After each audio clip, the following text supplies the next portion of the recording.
ಐತಿಹಾಸಿಕ ಮಹತ್ವ ಹೊಂದಿರುವ ರಾಮನಗರ ಹೆಸರನ್ನ ಕಿತ್ತು ಹಾಕಿ ಬೆಂಗಳೂರು ದಕ್ಷಿಣ ಎಂದು ಮರುನಾಮಕರಣ ಮಾಡಿರುವ ರಾಜ್ಯ ಕಾಂಗ್ರೆಸ್ ಸರ್ಕಾರದ ವಿರುದ್ಧ ಕೇಂದ್ರ ಸಚಿವ ಎಚ್.ಡಿ. ಕುಮಾರಸ್ವಾಮಿ ಅವರು ತೀವ್ರ ವಾಗ್ದಾಳಿಯನ್ನು ನಡೆಸಿದ್ದಾರೆ.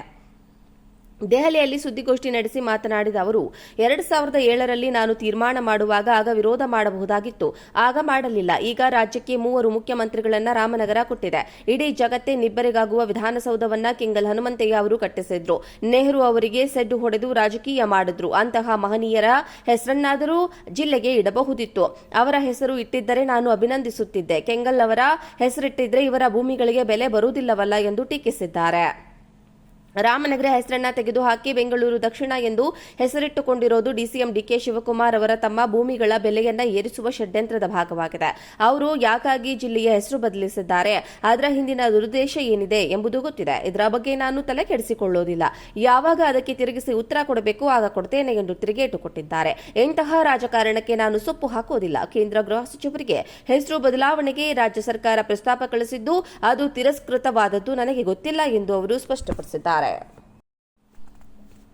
ಐತಿಹಾಸಿಕ ಮಹತ್ವ ಹೊಂದಿರುವ ರಾಮನಗರ ಹೆಸರನ್ನ ಕಿತ್ತು ಹಾಕಿ ಬೆಂಗಳೂರು ದಕ್ಷಿಣ ಎಂದು ಮರುನಾಮಕರಣ ಮಾಡಿರುವ ರಾಜ್ಯ ಕಾಂಗ್ರೆಸ್ ಸರ್ಕಾರದ ವಿರುದ್ಧ ಕೇಂದ್ರ ಸಚಿವ ಎಚ್.ಡಿ. ಕುಮಾರಸ್ವಾಮಿ ಅವರು ತೀವ್ರ ವಾಗ್ದಾಳಿಯನ್ನು ನಡೆಸಿದ್ದಾರೆ. ದೆಹಲಿಯಲ್ಲಿ ಸುದ್ದಿಗೋಷ್ಠಿ ನಡೆಸಿ ಮಾತನಾಡಿದ ಅವರು 2007ರಲ್ಲಿ ನಾನು ತೀರ್ಮಾನ ಮಾಡುವಾಗ ಆಗ ವಿರೋಧ ಮಾಡಬಹುದಾಗಿತ್ತು, ಆಗ ಮಾಡಲಿಲ್ಲ. ಈಗ ರಾಜ್ಯಕ್ಕೆ 3 ಮುಖ್ಯಮಂತ್ರಿಗಳನ್ನ ರಾಮನಗರ ಕೊಟ್ಟಿದೆ. ಇಡೀ ಜಗತ್ತೇ ನಿಬ್ಬೆರಗಾಗುವ ವಿಧಾನಸೌಧವನ್ನ ಕೆಂಗಲ್ ಹನುಮಂತಯ್ಯ ಅವರು ಕಟ್ಟಿಸಿದ್ರು. ನೆಹರು ಅವರಿಗೆ ಸೆಡ್ಡು ಹೊಡೆದು ರಾಜಕೀಯ ಮಾಡಿದ್ರು. ಅಂತಹ ಮಹನೀಯರ ಹೆಸರನ್ನಾದರೂ ಜಿಲ್ಲೆಗೆ ಇಡಬಹುದಿತ್ತು. ಅವರ ಹೆಸರು ಇಟ್ಟಿದ್ದರೆ ನಾನು ಅಭಿನಂದಿಸುತ್ತಿದ್ದೆ. ಕೆಂಗಲ್ ಅವರ ಹೆಸರಿಟ್ಟಿದ್ರೆ ಇವರ ಭೂಮಿಗಳಿಗೆ ಬೆಲೆ ಬರುವುದಿಲ್ಲವಲ್ಲ ಎಂದು ಟೀಕಿಸಿದ್ದಾರೆ.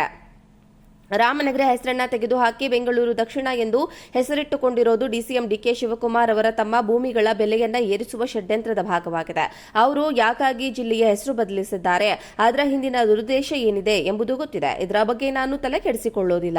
ಯಾವಾಗ ಅದಕ್ಕೆ ತಿರುಗಿಸಿ ಉತ್ತರ ಕೊಡಬೇಕು ಆಗ ಕೊಡ್ತೇನೆ ಎಂದು ತಿರುಗೇಟು ಕೊಟ್ಟಿದ್ದಾರೆ. ಇಂತಹ ರಾಜಕಾರಣಕ್ಕೆ ನಾನು ಸೊಪ್ಪು ಹಾಕೋದಿಲ್ಲ. ಕೇಂದ್ರ ಗೃಹ ಸಚಿವರಿಗೆ ಹೆಸರು ಬದಲಾವಣೆಗೆ ರಾಜ್ಯ ಸರ್ಕಾರ ಪ್ರಸ್ತಾಪ ಕಳಿಸಿದ್ದು ಅದು ತಿರಸ್ಕೃತವಾದದ್ದು ನನಗೆ ಗೊತ್ತಿಲ್ಲ ಎಂದು ಅವರು ಸ್ಪಷ್ಟಪಡಿಸಿದ್ದಾರೆ. ಐತಿಹಾಸಿಕ ಮಹತ್ವ ಹೊಂದಿರುವ ರಾಮನಗರ ಹೆಸರನ್ನ ಕಿತ್ತು ಹಾಕಿ ಬೆಂಗಳೂರು ದಕ್ಷಿಣ ಎಂದು ಮರುನಾಮಕರಣ ಮಾಡಿರುವ ರಾಜ್ಯ ಕಾಂಗ್ರೆಸ್ ಸರ್ಕಾರದ ವಿರುದ್ಧ ಕೇಂದ್ರ ಸಚಿವ ಎಚ್.ಡಿ. ಕುಮಾರಸ್ವಾಮಿ ಅವರು ತೀವ್ರ ವಾಗ್ದಾಳಿಯನ್ನು ನಡೆಸಿದ್ದಾರೆ. ದೆಹಲಿಯಲ್ಲಿ ಸುದ್ದಿಗೋಷ್ಠಿ ನಡೆಸಿ ಮಾತನಾಡಿದ ಅವರು 2007ರಲ್ಲಿ ನಾನು ತೀರ್ಮಾನ ಮಾಡುವಾಗ ಆಗ ವಿರೋಧ ಮಾಡಬಹುದಾಗಿತ್ತು, ಆಗ ಮಾಡಲಿಲ್ಲ. ಈಗ ರಾಜ್ಯಕ್ಕೆ 3 ಮುಖ್ಯಮಂತ್ರಿಗಳನ್ನ ರಾಮನಗರ ಕೊಟ್ಟಿದೆ. ಇಡೀ ಜಗತ್ತೇ ನಿಬ್ಬೆರಗಾಗುವ ವಿಧಾನಸೌಧವನ್ನ ಕೆಂಗಲ್ ಹನುಮಂತಯ್ಯ ಅವರು ಕಟ್ಟಿಸಿದ್ರು. ನೆಹರು ಅವರಿಗೆ ಸೆಡ್ಡು ಹೊಡೆದು ರಾಜಕೀಯ ಮಾಡಿದ್ರು. ಅಂತಹ ಮಹನೀಯರ ಹೆಸರನ್ನಾದರೂ ಜಿಲ್ಲೆಗೆ ಇಡಬಹುದಿತ್ತು. ಅವರ ಹೆಸರು ಇಟ್ಟಿದ್ದರೆ ನಾನು ಅಭಿನಂದಿಸುತ್ತಿದ್ದೆ. ಕೆಂಗಲ್ ಅವರ ಹೆಸರಿಟ್ಟಿದ್ರೆ ಇವರ ಭೂಮಿಗಳಿಗೆ ಬೆಲೆ ಬರುವುದಿಲ್ಲವಲ್ಲ ಎಂದು ಟೀಕಿಸಿದ್ದಾರೆ.